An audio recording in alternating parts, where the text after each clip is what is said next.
Ladies and gentlemen, my name is Yul Gordon. We are back on Performance Talk today. Our guest is Gregory Haff. Did I pronounce that right? Hoff, Haff, Hoff. Hoff. See, I was going to say Hoff, and then I said, no, let me go the other way. I always guess wrong, but we're going to go with it today. My co-host usually with me. He's taking care of some personal business. He's not with us today, but we're going to carry on like he is here, and then in the spirit of him joining right in with us a little bit. Why don't you start off, Gregory, and tell us a little bit about yourself and what you do?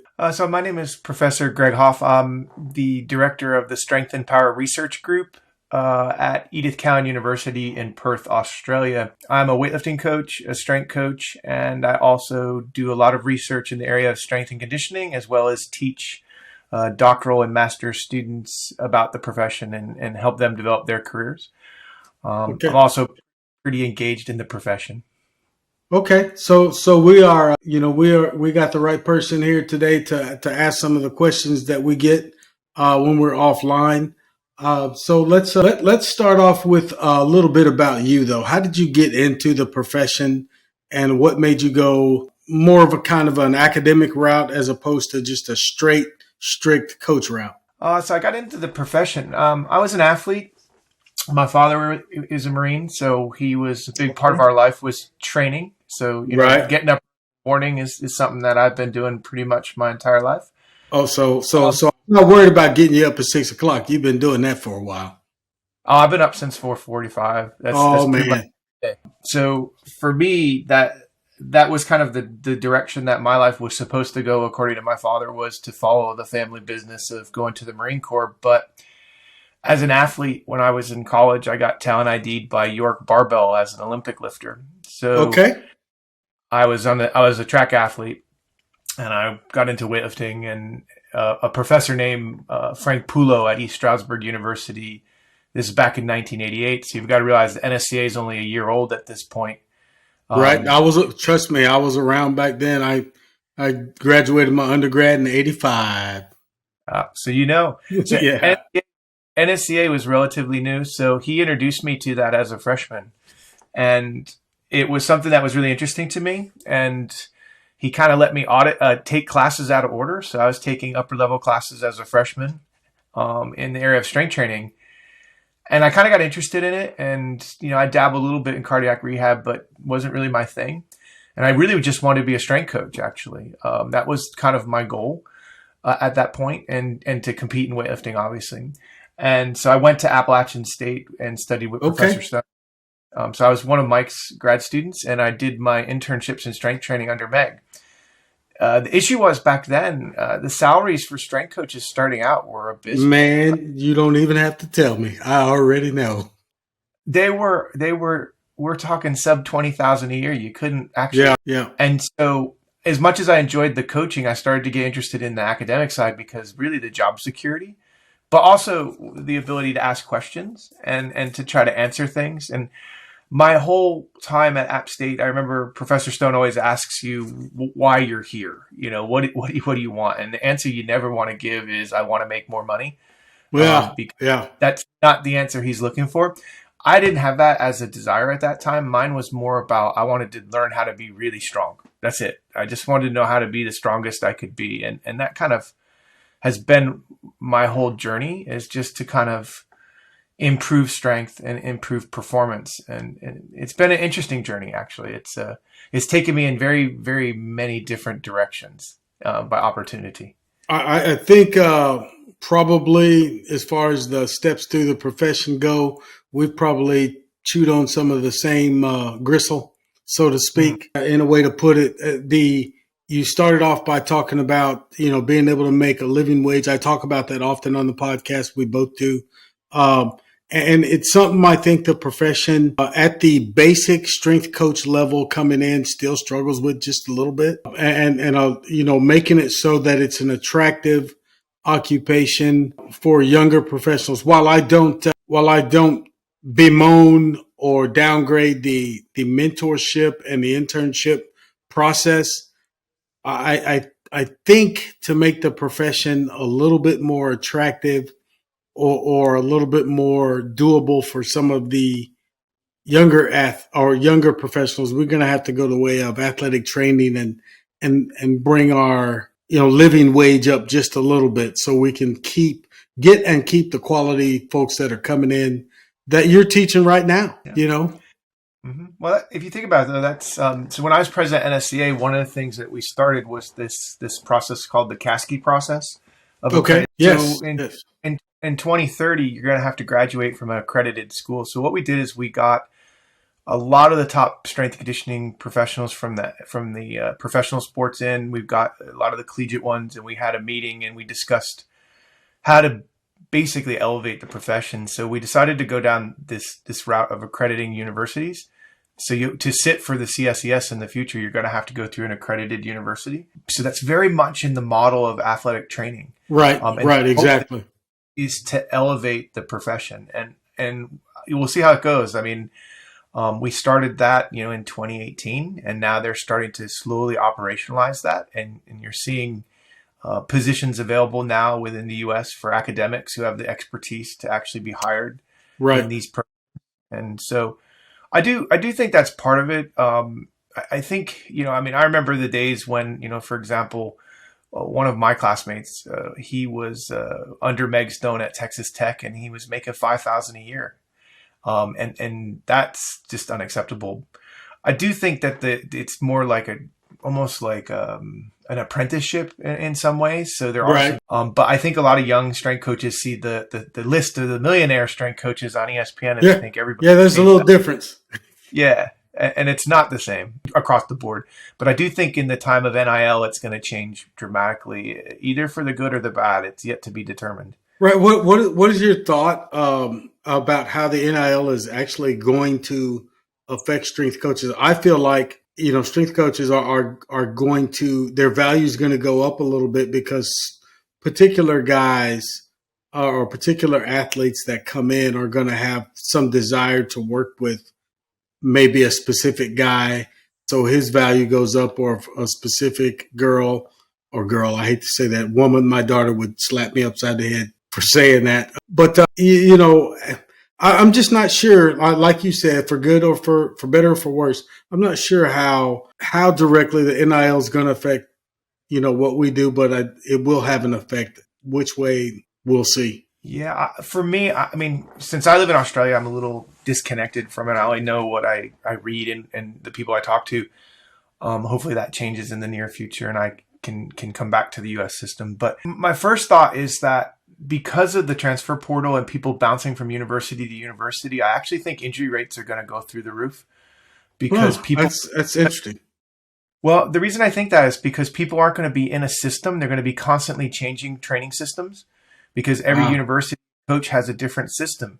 Right. And I kind of agree with Nick Saban in the sense that in his recent testimony where he said that athlete development will become a problem in this new model. And the same thing I think is going to happen in strength and conditioning. Now, where am I going to get my kind of hypothesis from? I'm looking at the Australian system. We don't have a collegiate system. They go right into the pro system right out of high school, or some of them in high school. And our injury rates are off the charts.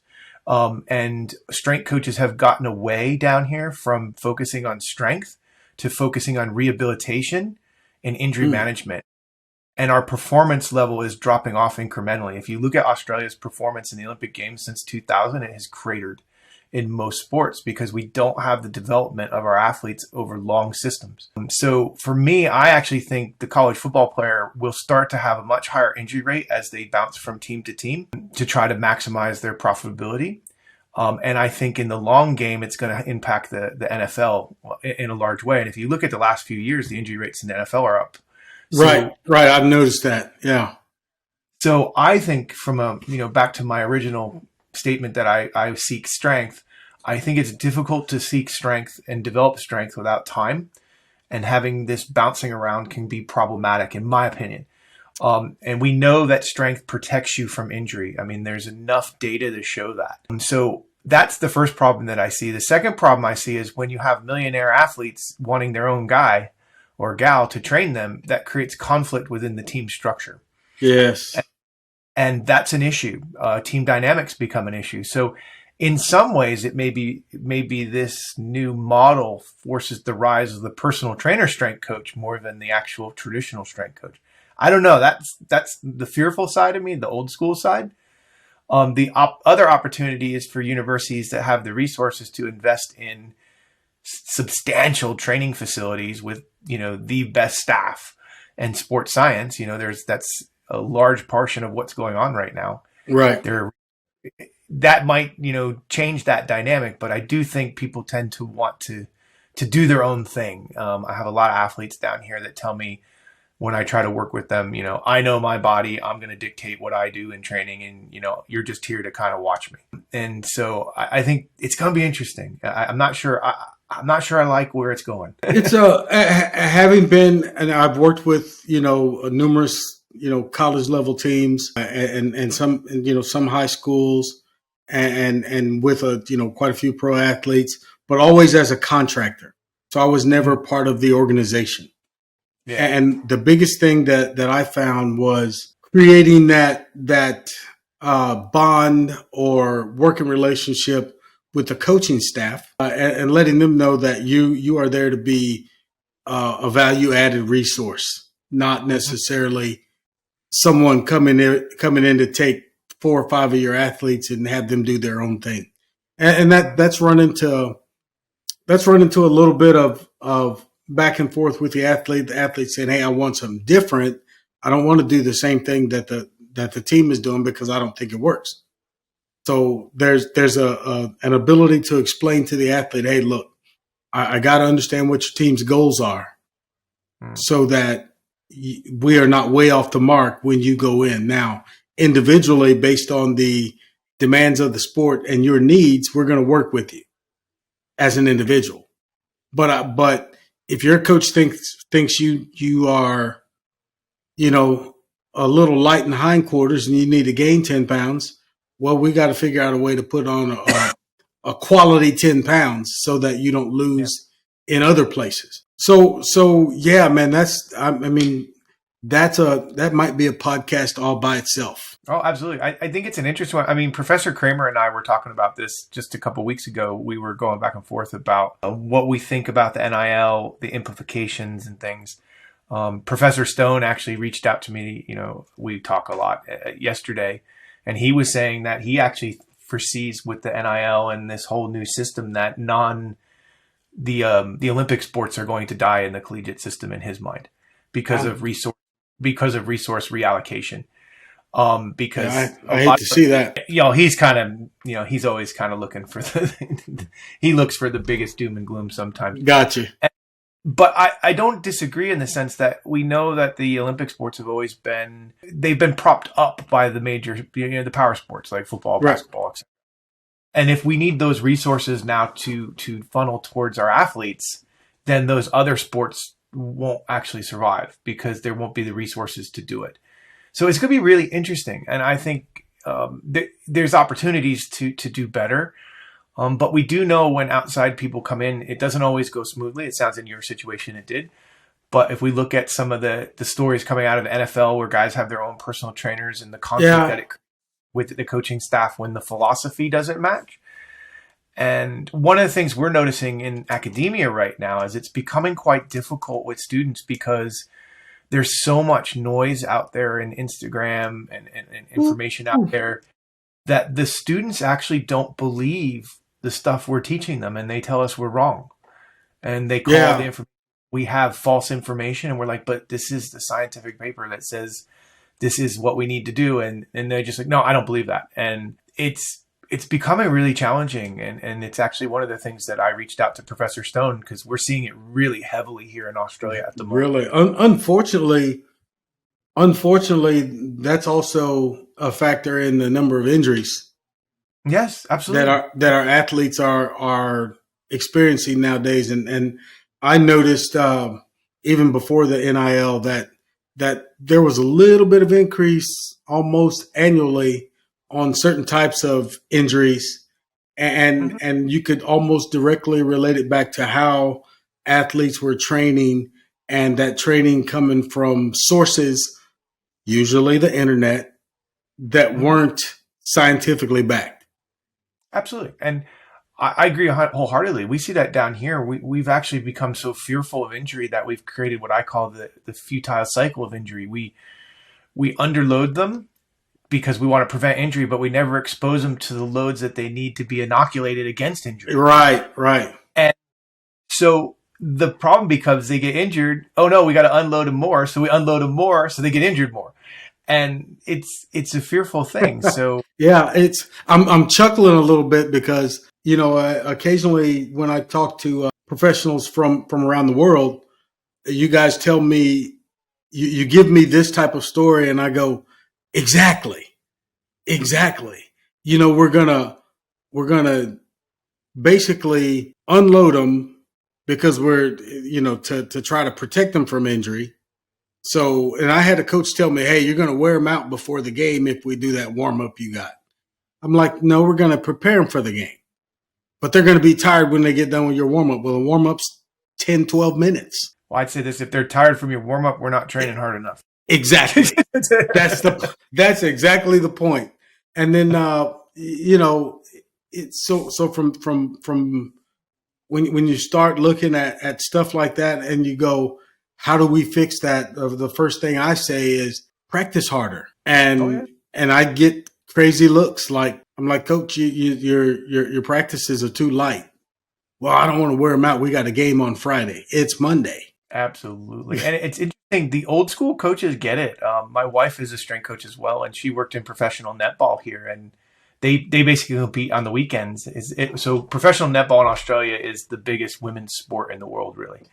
They're actually paid to play, and they have, it's an amazing sport as far as for women. Okay. And it's a high speed, agility based, strength power based sport, even though a lot of people think it's cardio based. Right. And her head coach is kind of like the John Wooden of netball. She's one of the most famous netball coaches in the history of Australia. Okay. And she got it. Like they were, my wife pushed them hard on Tuesdays, which is the loading day in the week. And the girls were complaining and they had a team meeting to go over what this crazy American was doing to them. Yeah. Get her out of here. And basically, yeah, they were complaining. And the head coach was like, okay, girls, well, how do you feel on Sunday? Oh, we feel amazing. We play well. And she's like, game over. We're supposed to be tired today. We know that. Grow up. Yeah. Put your big girl pants on. There you go. But the younger coaches seem to be afraid of the players, and they're afraid, they want to be a player's coach. And so my thing is really about, I was on a panel down here with AFL, which is Australian football. And they have this, some of the teams have a theory that if we run 10Ks in the game, that's as high as we run in training. And I actually think that's not the ceiling, it's the basement. It's the middle. Yeah, that's the floor. Yeah, absolutely. That's and so they were blown. The head coach for one of the teams down here was blown away, and he's like, "Why haven't I met you?" And I'm like, "Well, I don't know. You haven't asked, And our university's partnered with them." I'm like, "You should be training way above that. So when you come to the game, it's easy." Yeah, it's a breeze. We play. I worked with over the last 15, 20 years. I worked a lot with women's soccer, and I talked to one of the coaches who, kind of felt that way. Hey, we play 90 minutes, so we need to practice 90 minutes. I said, I need you guys to be able to do 120 minutes. Correct. Start, stop, explode, sprint, yeah. Max, sub-max, walk in, whatever. I need that intermittent type of training so that when you get to the game, it feels like nothing. For you to tell me everybody's in shape because they all ran, a 3K and X speed, that means nothing to the game of soccer. Nah, it's about the repetitive events. And one of the things with soccer that's so amazing is it's a sport that's really quite scientifically investigated. But in general, when I've worked a little bit with women's soccer as well, and I really like working with women's soccer. They're great. They're great athletes. Yeah. They want to work hard. Yeah. They want to work hard. They want to do well. But in general, even women's soccer, men's football, all of them, is that we've got to prepare them for the unknowable. And what's going to happen in the competition arena is something that is not unconstrained, and it's dynamic, and it happens in an uncontrolled way. In training, I can dose them with high loads in a very constrained and safe way. that mitigates the risk of competition. And I think there's this idea that people are chasing. It's almost like a magic dragon or something of trying to slay or predict every injury that's going to occur. And I think that's not going to happen. Yeah. No, there's so many mitigating factors that underpin an injury. Sometimes it's just bad luck, and it's life. Yeah, you're gonna be playing. The pitch is gonna be slick or muddy. You're gonna hit a spot. You're gonna run into somebody, get hung up in the ground, tear an ACL, turn an ankle, break a leg. That stuff. I mean, we're not. And I'm pretty sure you agree with this, but we're not trying to stop every possible injury that can happen. What we're trying to do is build bodies that can withstand the pressure and mitigate the severity of injury, the frequency of injury, and those kind of things. Because, if you play sports, any kind of sport, even in, if you're a thrower in track and field or you're an Olympic lifter, you're going to get something. If you're competing, we're just playing the odds risk game. Basically, we're trying to mitigate that odds risk. And there's going to be certain times of the training process where the odds risk is a little bit higher in the training process, but we can actually backfill that with things like additional sleep, nutritional interventions, recovery interventions, and things of that nature. So yeah, I would agree with that. Yeah. Okay. Well, let's go on down that injury rabbit hole a little bit. Okay. When we start looking at the mitigation of injury, we both talked about and are familiar with women's soccer. So let's say ACL injury, and what are some of the things that probably should be routine in a program to help mitigate those types of injury? I'm a big proponent of movement and then energy systems, because we don't want to get tired and then start getting sloppy in our movement, because then everything gets sloppy and everything's at risk. What are your thoughts on that? So when I look at injury, the first thing I want to, we have to develop the physical capacities so that the athlete is able to tolerate what they're being exposed to. So for me, the foundation is strength, because it doesn't matter how fit you are. If you're not strong, you're not going to be able to offset injury. A lot of people really get upset about that, but in talking with Dr. Martin Boucher, the famous conditioning expert, he actually said it down here at one of our practicum experiences. He goes, I can make you as fit as possible, but if you're weak, you're still going to have a problem.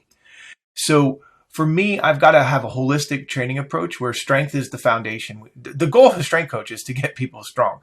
Yeah. That's number one. That's the title. It's part of the title. Number two, we've got to actually condition them. Now, one of the things that has been beautiful for me coming to Australia is I actually feel that Australia is far ahead of the United States when it comes to conditioning.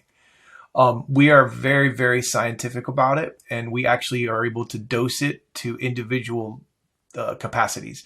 So we often use what's called the 30-15 intermittent fitness test, which was invented by Dr. Martin Boucher out of France. Okay. It's great for team sports. It's great for court-based sports. It came out of team handball, but is quite popular in many sports. And what you can do is get what's called the intermittent fitness. It's an intermittent fitness test, and what you're getting basically a threshold velocity, and you train off that threshold velocity. So everybody doesn't run the same distance. They may actually run. It's based on speed. And so if I'm really fit, I'm going to run a longer distance at the speed of target. And so you can actually individualize the conditioning. And it's quite amazing as far as you can get people fit. And you can modify you can make a training program from the fitness test and account for change of directions, and you can move change of directions into your fitness training. Oh, wow. Yeah. It's really quite amazing. Yeah. He has a wonderful book with Paul Larson from Human Kinetics that really explains the whole process of high intensity interval training. And what we find is that we can actually get people really fit in an individualized way. And so for me, those are two of the foundations. But one of the things that I think everyone screws up, not everyone, maybe that's a broad statement, a lot of people screw up, is they go through the motions in the warm-up. to me, the warm up is a critical piece of the training process in the sense that it's a time to work on movement literacy and movement development. Yes. And if you adhere to some of the principles of Professor Ian Jeffries, who's the next president of NSCA, he actually has a protocol called the RAMP protocol: rise, activate, mobilize, potentiate. And you actually fold in things that are related to building movement literacy. Now, you can have a ramp for a weight room. Like in our weight room, we do a lot of crawling. We do a lot of things like that to get opened up and to get fundamental movement back in. Right. But on the pitch, we may do some, basic drills and things. And then we go and do mirroring things where the athletes are, if an athlete goes right, I got to go left. And you build that stuff into your warm up to actually get them ready to train. And think of all the 15 minutes every training session, you did some sort of movement literacy. The amount of time that you will actually improve that athlete's movement capacity, because a lot of people misunderstand when I say let's get strong. That doesn't mean at the cost of movement. So fundamentally, we've got to be able to move through range. If we can't move through range effectively, we can't build strength on bad range. So that's something else that I'm noticing is the kids that we're getting that are coming into college, and one of the things about Australian education is that when you come to sports science, that's all you study is sports science. We have kids that have never been in the weight room coming in and want to be in sports science and strength and conditioning. They've never seen a barbell. Oh, wow. Or touched a barbell. My wife used to teach in our program, and one year out of about 140 students, she asked how many had done a squat, and 2 kids raised their hand and said, do you mean with weight, ma'am? And she said she had about 10 people that ever had a barbell on their back. So how can I build strength if they can't move effectively? Like they can't, they couldn't move. They couldn't even do a bodyweight squat. So, oh God, I've got to go back to square one and work on movement. Yeah. And so that's when I say my focus is has been movement, it's primarily executed in the warm up. That's why I was so excited when you talked about that. So we have what we call a warm up, and we call it a warm up and movement prep. And it's we do it before a weight training session in the weight room, and we do it before drills when we're going to be running outside or practices or anything.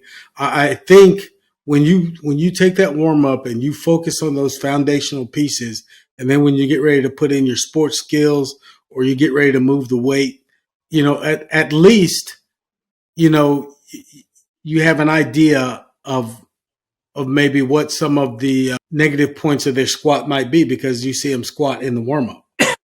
Absolutely. I actually teach our students here that the warm-up is the first monitoring touch point.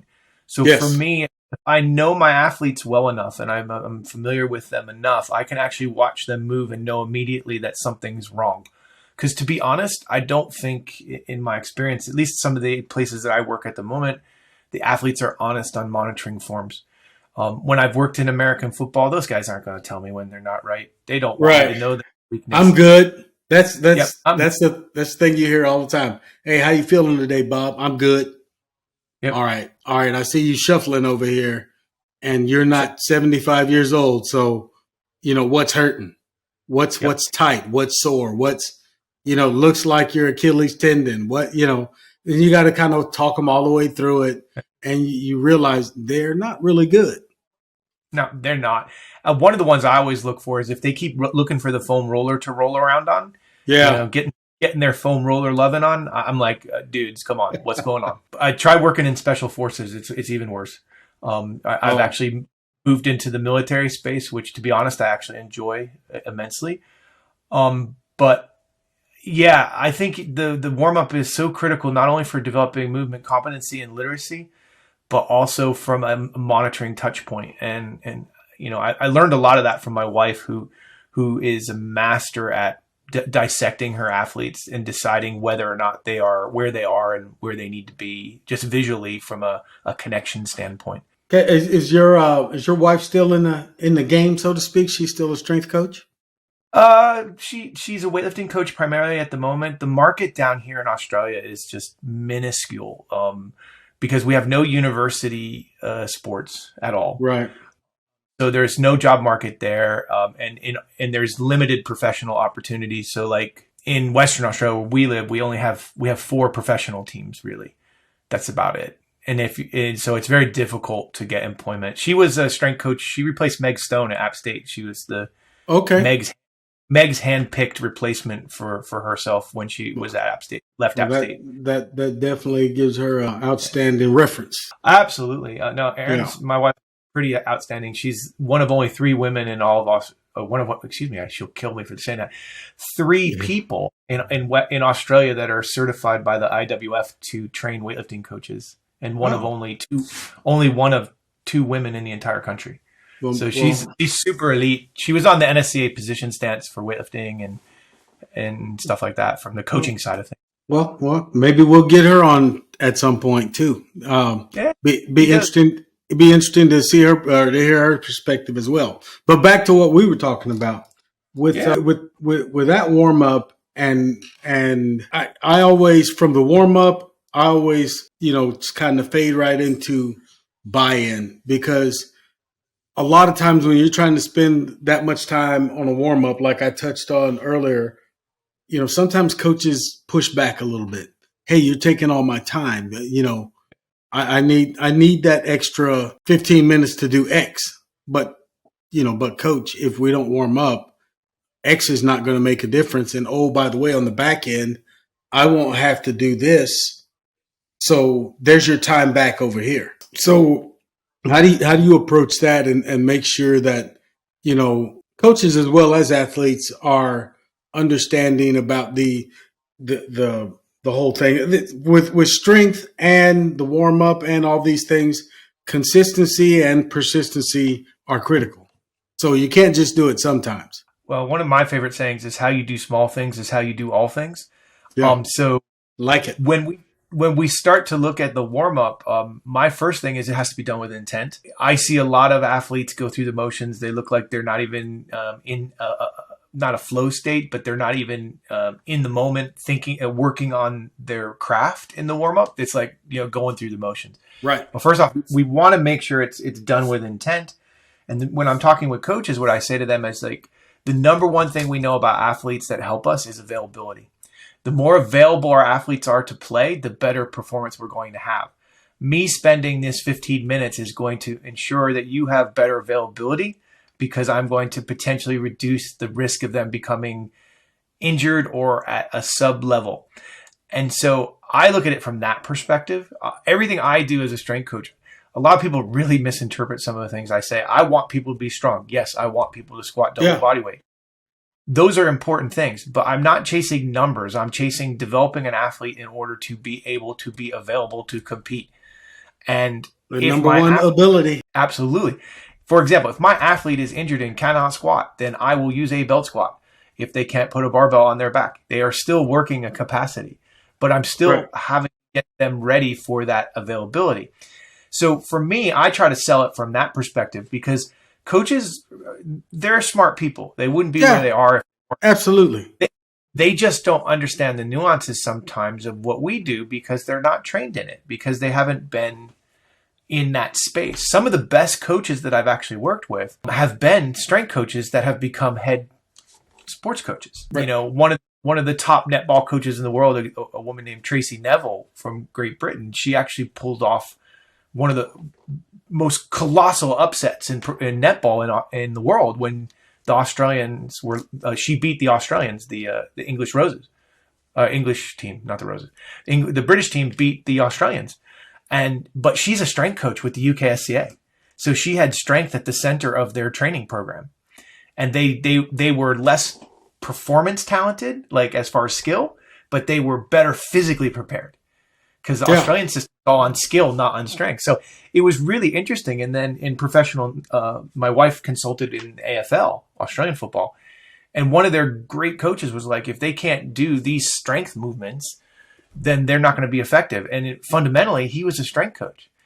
And that's what his background was. So I find that a lot of times when they have exposure to good strength and conditioning, they tend to pull that into their system. And but not all coaches come from that background. And this is something where I agree with Professor Stone.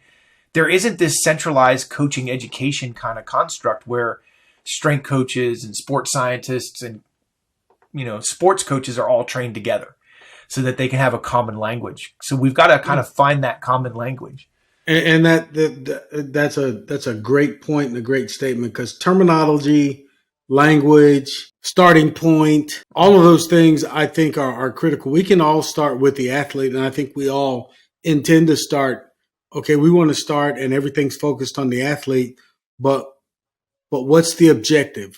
Are our objectives the same? Are we going the same direction? And more importantly, with each individual organization, is everybody on the same path? We can all be wanting the same thing, but we're on 4 different paths. And I don't understand what you're doing to get where we're trying to go. You don't understand what I'm doing. I also retired from the military, and I understand there's an intent by your commanding officer, and then there's an objective. Mm-hmm. You're going that direction to get to the objective. You may not always get there the way it was planned, but if you know the intent, then you're speaking the same language, and everything is happening so that we all end up on the same objective at the right time. Mm-hmm. So that's one of the things, I agree with you wholeheartedly. I feel like that's a needed thing in all of sport, for all the coaches to have at least a touch point, as you say, where, okay, we're all talking together. So here's the language we're speaking today. I might know 5 languages. Yeah. But when we all come together, this is the language we speak. Absolutely. And I think that's where the strength coach is in an interesting position, because we have to be jacks of all trades. We've got to know how to be, we're actually masters at getting people physically performance wise, but we're also sports scientists because we have to actually test athletes and evaluate testing. We've also got to be rehabilitation people because we've got to bridge the athlete to performance after they get out of the rehab process. Right. We've also got to understand nutrition because the athlete's going to come to us and ask us. Now, that doesn't mean we prescribe diets. Our nutritional staff does that, but we've got to explain things for them. So we've got to be masters of many things. And that's a challenge for us. But if you loop back what we're talking about right here, this is where I think the NIL is still going to be a problem, because when we start to look at that, that's about the individual achieving what they not great point. That's a great point. Of the things when I work with the special forces, the one thing that I've learned from them is that it's no individual is better than the individuals next to them. They're all equal. And they're all going in the same direction at this high level of performance. And when I look at sport, that's what it should be. I'm not sure it is that way, because we have this individual, I'm going to, license my name, who I am. I'm going to represent me. I'm representing me, and I'm making decisions for me. And, one of the things that I think, like, there's a guy that talks about this, that I follow. One is like, if I'm building a team, the first thing I want to have is people that show up. Are they there on time, and are they ready to go? Do they want to be? 2, do they have skills? You got to have skills to be on a team, Right. And 3, are you selfless? Are you willing to sacrifice yourself for the greater group? And if you don't have those 3 things, you can't accomplish very much. And from my perspective, I think even in college sports or in professional sports or whatever sport, you have to have an amalgam of that. Because there's going to be got to sacrifice yourself. And you got to have, to build a good team, you got to have more of those type of folks than you do the stars. Absolutely. And that's the challenge is when the stars shine brighter than the team, it becomes problematic. And I think that's why some of the old school coaches try very hard to knock those shining stars back a few notches. It's not because they're trying to be mean people. They're trying to keep balance within the organization. And I think it's often misinterpreted by, and I hate to say this generation, but I guess it's the only way I can frame it, is that they think of it as being, mean, abusive, or whatever, but it's really trying to keep the overall sense of the team in alignment. Well, at least that's my perspective. And again, I'm coming from a different perspective. I think that's the other thing when we build these holistic performance teams, everyone has a different lens that they look at things right through. And the thing is, we've got to be able to come to common ground. And if we can accomplish amazing things. And I think a great example of that is the English Institute of Sport, going into the 2012 Olympics, 2016 Olympics, that they were very good at leveraging holistic development programs. And a lot of their strength and conditioning specialists ended up in the NFL, ended up in Duncan French over at the UFC. Yeah. Yeah. David Hamilton at Tampa Bay. I mean, yeah, all those people came through that system, and they're really, really good at creating these holistic systems. Those are when you bring up Duncan and who was it? David down in Tampa Bay. Yep, David Hamilton. Yeah, he's awesome. Yeah, when you bring up those guys, I start to think about just not only the teams that they built, but the outside network that they built to help the team. Oh, absolutely. You know what I mean? It's sometimes as strength coaches, I think we get or sport coaches, we have this closed door, hide my secret mentality because I don't want somebody else to have what I have because I want the advantage. Well, there's no real advantage if you don't work together. Yeah, and you can get stuck in an echo chamber where you believe you're on hype too as well. Oh yeah, no, absolutely. UKSCA, United Kingdom Strength and Conditioning Association. I used to attend a lot more frequently when I lived in the US because it was a little easier to get to. When you live on the other side of the planet, it's hard to get anywhere. Yeah. But one of the conferences I went to, they did this really interesting event where you as a strength coach could bring a training program that you did, and you could present it to a group of experts, and Professor Stone chaired it, and you would discuss your training program and ask the group where they thought you could be better and where your issues were, where you were struggling. And the group would actually talk, and these are all elite strength coaches, about, all right, I had a problem like that, I tried this, or that's a really good idea, I hadn't thought of that. And they did that for an entire day. And each individual went, and they paid to come to a pre-conference as individuals to do this. It was one of the most interesting events I've ever been to because there was so much sharing. Yeah, that right there. I'm just sitting there going, wow, on that one, but because you don't see that a lot. No, and we did it for like 4 years. I even started, so it got so big that Stone would take the super elite teams, coaches, like the ones at the top of the profession. I got the developmental coaches, and we would do 2 tracks simultaneously. And it was a really cool event, and people really liked it. You put yourself out there because you were like you showed where your flaws were, but the thing is, they looked at it as growth, a professional growth mentality, professional growth, exactly. And when we do things like that as a profession, I always think back to something that I was made aware of at several different levels of my career and during my life is that when you're part of a group or a profession, you're always better together than you are apart. Oh, absolutely. One of the things I'm blessed with is to have a wonderful network of friends and colleagues around the world in different parts of the profession. And when I have an issue, I can reach out to them. Duncan French is one of my very close friends, and I've worked with him for over a decade or so. And if I've got something I'm not really sure of and I want to bounce an idea off of, he's always kind enough to make the time and give me his input and his insight. And, I found that a lot of guys in the profession, a lot of guys and women and just other professionals are really willing to help if you'll ask. Oh, yeah. And amazing. Yeah. One of the things I get to speak to the younger professionals about is ask the question. Yeah. Ask somebody. So you see somebody that's been in this field or in or around the profession for the last, 15, 20 years, and you've been in for 3 or 4. Surely they can take the time to answer a question and do it pretty succinctly for you. Oh, they love it. I mean, one of the things we used to do in the NSCA, we used to have this event for young professionals where all us older professionals would be just there for a social meet and greet thing. Yeah.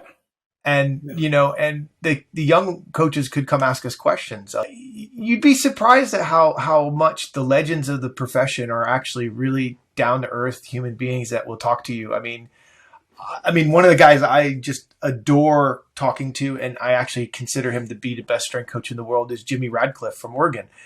Okay. I love talking with Jimmy. I always learn something from Jimmy, but Jimmy always learns something from me too, is what he tells me. So anytime I get an opportunity to spend time with Jimmy Radcliffe, I try to do that. Because he's been in the game for like 30 something years at a high level. Right. And he's not a social media person. He's not out there selling himself. But when you talk to athletes, everybody knows who he is. Yes. And I want to know what he knows. And he does things differently than I do. But sometimes I'm like, oh, he's got the idea. Okay, that would work with my athlete this way. Another one for me is Professor Keijo Häkkinen from Finland. Amazing mentor for me over the last decade. I was lucky enough to meet him at a conference, and we found out we had a lot of commonalities, and he's amazing. His work from the 80s is seminal for what we do, and he's still in the game. I mean, he's one of the legends of our field, and he's always there to help out. I mean, you got a question, you email him, he usually answers it. At least for me, he does, because I've built that relationship. And right. But I think it's about, being respectful as well. Right. Just because someone's older doesn't mean that they've lost touch or they don't understand the new generation. They just have a different lens that they're looking at things through. Yeah. It's I don't know. Sometimes I do these podcasts and I get guests on like yourself who are who just have these volumes of information, and the questions come flooding out, and I want to ask, 30 or 40 more questions, but we got about 10 or 12, 15 more minutes. So I want to make sure I get some variety of questions in as well. But if I was coming to you and I was to ask you, I'm about to start. Now, this is not me, but it's hypothetically. I'm about to start my first job in strength and conditioning.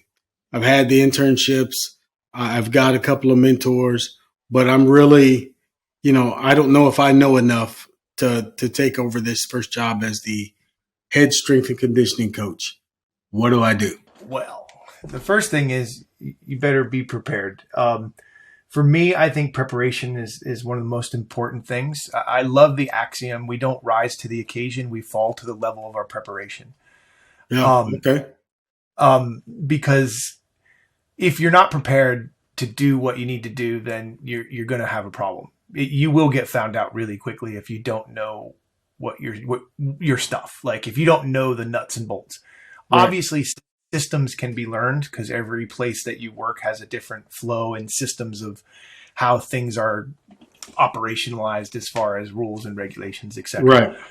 But you've got to have skills, and you've got to be constantly honing those skills. One of the things for me is I think you have to do what you preach. So if you're up there telling your athletes, oh, you better eat healthy, and they see you over there munching on a Big Mac, that message is going to be problematic. So you got to live what you're preaching. Right. So, you need to train, and you still need to have a presence, because let's be honest, this business is about presence. Yeah. It's not only knowledge. You can have all the knowledge in the world, but you don't have presence. Like my brother, I call him my brother. He's been my best friend for my whole life. He's a 6'4", 150 kilo dude. He has a PhD in political science. The two of us walk into a strength and conditioning facility. If they don't know who I am directly, immediately they're going to think he's the most knowledgeable guy in the space, because He is just a genetic super freak. So you've got to also have some presence, and you've got to continually work on that, and you've got to have your A game. So being prepared is number one for me. Two, making sure that you have a presence and you bring your A game. You're going to have bad days, but other people need to not always see that. You've got to show this, motivated front. The other thing to me is something that Lauren Landau told me, which I thought was really interesting. He said that when he has interns, he looks and watches how they treat, if they clean the bathroom. Do they do things that they're not required to do? Right. And an example is like, if they walk in the bathroom and notice it's a mess, do they clean it? And I think as a leader, one of the things that I've always tried to impress upon people I work with is that I'm not afraid to do anything. I mean, we were doing some research in the special forces, and the commander was shocked that I was actually cleaning. He couldn't he was because not the typical academic professor doesn't come in and do cleaning. He just stands there and watches other people do all the work. Right. And I'm like, sir, it needs to be done. I don't understand why I wouldn't clean these pieces of equipment. And from that point on, I had quite a strong relationship with that group of military people, because I was not too proud to do any job that needed to be done. Right. So I think as a leader in an organization, as a strength coach, being prepared, making sure I maintain my physical presence and my ability to be in the moment, but being humble enough to do any job that I'm willing to ask the people that work with me. And I use the term work with me. I don't like the term work for me. Right. If I'm willing to do any job I ask them to do, they're more apt to do it. But I've got to set the culture. So if my culture is I'm prepared, I'm taking care of not just my athletes, but myself, and I'm humble enough to do anything that's necessary for this team to win, if I can build that culture, I've got a good framework to start from. When we start getting this elitism type stuff, as individuals, treat me like I'm the boss because I'm the boss, I think things fall down. Now, that doesn't mean we don't chase elite performance or we don't want to operate at a high. There's a difference between, I'm the greatest, worship me, and let's be elite. And so it's about culture for me, and group dynamics. But I think for me, like, own your mistakes. We make mistakes. I mean, I have times when I'm in front of the dean and they're just about ready to come down on me on something. I'm like, no, I messed that up. That's my fault. I own that. And here's what I'm doing to fix it. Right. And don't make that mistake again. And I think that's the important thing as well. And I think too, realizing that this is a hard business. This is not easy. And it gets harder in some ways every year because the preparedness of the athletes coming in is changing every year. And if we think about it more holistically, in some ways it's the failure of physical education, because if physical education in the primary schools and secondary schools is not great, even if you're an athlete, you may have movement deficiencies that have been overlooked in chasing performance. And so I've got to also be there. Now, I think the other thing too, something I learned from Meg Stone, invest in yourself, go to conferences, go to network. I mean, you're probably looking in the back of my screen, there's books everywhere. Right. I'm a firm believer that a professional library is critical. Right. And the understanding that I've got to develop critical skills, because right now the noise, like I could go on social media right now and I could read things that from a scientific perspective make absolutely no sense that everybody believes. Yeah. It's bonkers. Some guys got 30 million views of pure, unadulterated, I could blank, blank, blank, and I'm not the guy that if you can scientifically back up what you're saying with real, peer reviewed, yada, yada, yada. If you can back it up with that, I might say, I don't know. You might be right. The challenge now, though, is that almost anything can get published with the predatory journals, and the average person doesn't know the difference between the pay-to-play journals, where you drop a check for $7,000 and your paper's published. Yeah, or see, that's the hard part. Yeah, and those journals are usually the free ones where you can get access. So if you're not affiliated with the university, that's what you get. Or they just send them to you. Oh yeah, via email. Say, hey, look what we got. Whenever somebody's too quick to offer me the next best thing, like, hey, we have cured X. Learn how to forever, avoid ACL, PCL, medial meniscus, the trifecta. Learn how to avoid that forever. Well, you could probably be a quadrillionaire if you really had that. Yeah, if somebody had that magic answer, they would never have to work again. Yeah. But I also think part of it too, to be honest, is that we're seeing a lot of universities now not allowing students to look at references that are older than 15 years ago. And I think this is problematic. And because let's be honest, nothing is really new in strength and conditioning. It's just it's repackaged. I always use this one because people are like, EMOMs, exercise every minute on the minute, revolutionary new thing. No, it was done in the 1950s by USA Weightlifting in the push press. It was in Iron Man magazine. Iron Man, old Iron Man magazine. Yep. Yeah. The Muscle and Fitness, Iron Man. There's a couple other ones. Strength and Health. Yeah. There's several of them that were out there. I think I had all of them for a while. I wish I had all the Strength and Health, because the Bob Hoffman stuff was really good. Yeah. But yeah. That's the beauty of the Stark Center down at University of Texas. They have it all. So we do a lot of work on cluster sets, and we've been chasing cluster sets with their help in their archives, and we've got it back to the 1940s now. Wow. Yeah. Okay. See, I've always thought if you come up with a new idea, chase it back as far as you can, even if it's vaguely related or somewhat related, and just kind of see how long people have actually been thinking about what you're thinking about. And then when you bring it forward and you build your research or you build your conclusion, you have all this data and all these articles to back up what you said. And, at that point, if you want to call yourself an expert on it and you can show me that history, I might agree with you.